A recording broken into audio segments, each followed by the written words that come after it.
तुम्हें पता है औरत कौन होती है? औरत वो होती है जो अपनी इज्जत व वक़ार के लिए महलों को ठोकर मारकर एक छोटे से घर को तरजीह देती है। औरत का घर बनता तो नसीब से है, लेकिन बसता हमेशा औरत की बर्दाश्त से है। औरत की वफादारी इस वक्त पता चलती है जब मर्द के पास कुछ ना हो, और मर्द की वफादारी उस वक्त पता चलती है जब मर्द के पास सब कुछ हो। नेक और पारसा औरत किसी फकीर के घर में भी हो तो उसे भी बादशाह बना देती है।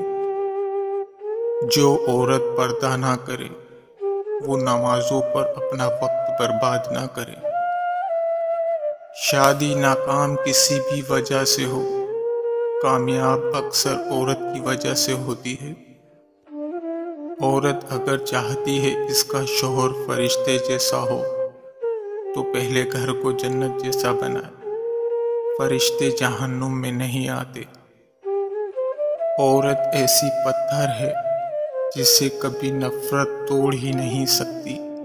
उसे जब भी तोड़ा मोहब्बत ने तोड़ा।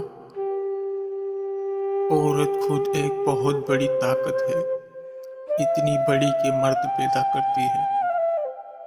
उसकी ताज़ीम फरिश्ते भी करते हैं। ओढ़ लेती है जो औरत हया की चादर। औरत को मोहब्बत होने में बहुत देर लगती है। पता है क्यों? क्योंकि वो वफा को पहले और मोहब्बत को बाद में रखती है, और वफा करना मोहब्बत करने से ज़रा मुश्किल है। औरत अगर चाहती है कि वो खूबसूरत नजर आए तो उसे चाहिए कि वो नजर ना आए। औरत को अल्लाह ने तीसरी आंख भी दी है जिससे वो मर्द के उस अंदाज को पहचानती है जिस अंदाज से वो उसे देखता है। वो झोंपड़ी जहां औरत मुस्कुराती है उस आलीशान महल से बेहतर है जहां औरत रोती है।